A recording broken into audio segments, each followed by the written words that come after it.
Hello, everybody. Welcome back to the show. This is Bridge the Gap with George Hernandez. Thank you guys so much for tuning in today.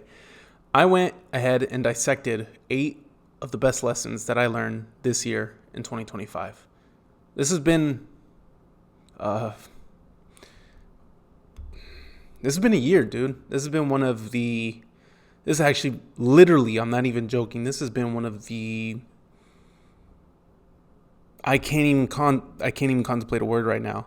This has been one of the toughest years of my life overall, and so many shifts, so many pivotal moments and definitive moments in my life that has changed the trajectory of it, changed the course of it, and I'm in Austin, it's crazy.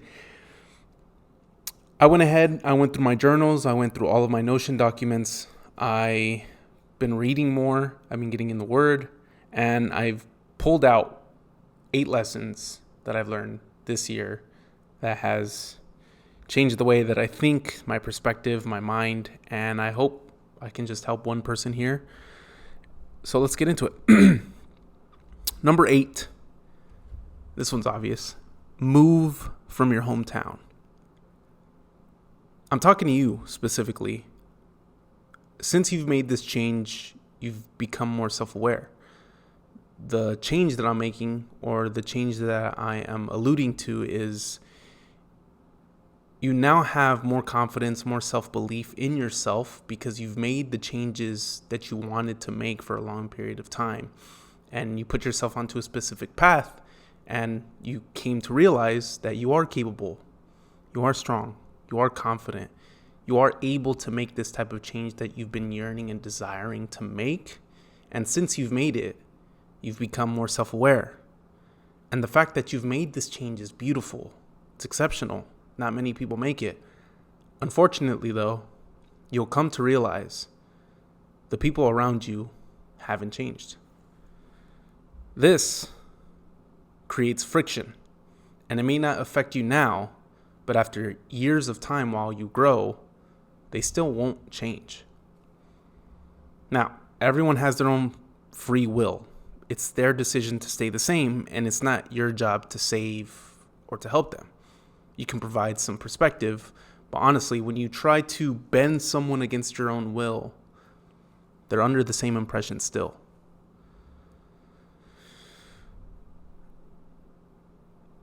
One of the pivotal reasons as to why I decided to move was I made this change in myself, and the world, aka strangers that I had barely known, recognized it in me more than the people that were in some ways you're told that they will love you unconditionally, and they'll recognize the changes that you've made in yourself, which it's kind of interesting thinking about it now.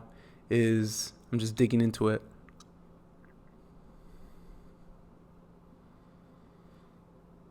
If you want to make a change in yourself and you decide to make that change, and now you want to help other people make that type of change in themselves, if the people that are closest to you, the ones that you live with, don't see that in you, it creates this inner turmoil and this inner friction that, well, if my family or if the people that love me unconditionally, if the people that are closest to me and I live with don't see that in me or recognize it, how is it possible that I help somebody else? Anyway, that's just going on a tangent, which this is all very important, and this is all very fucking crucial because it's tough presenting yourself in a certain way, the way that you are, or the way that you want to claim yourself, only to be treated like the person that you were before you made the change. You've developed into more. You've learned more. You've experienced more. You've taken leaps of faith and made risks, but the people around you don't see your inner complexity of who you've become and what you had to endure. They see an old image of you, an image that they know, drawn up by the memories of you they're familiar with, like the time you put your hand into an anthill. They see little brother. They see little sister. And it doesn't even necessarily mean being the younger sibling.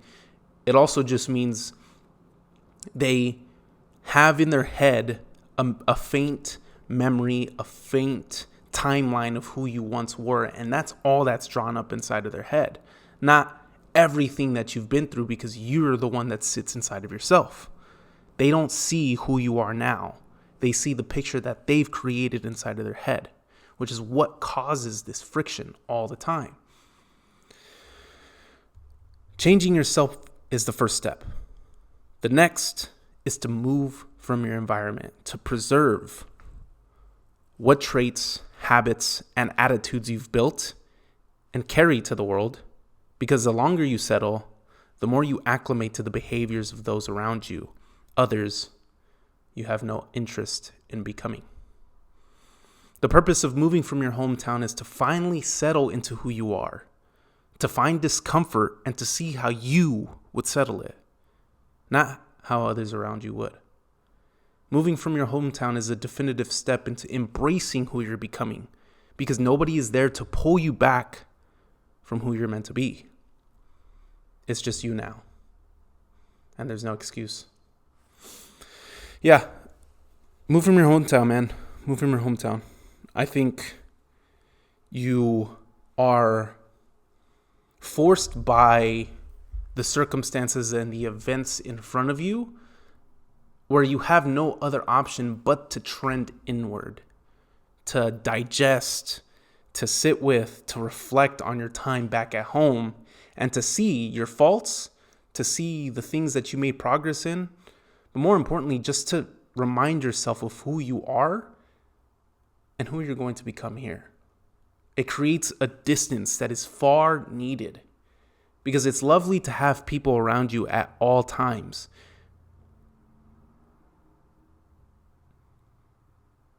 But damn, is it liberating being on your own for once, where you don't need the responsibility or the accountability from others.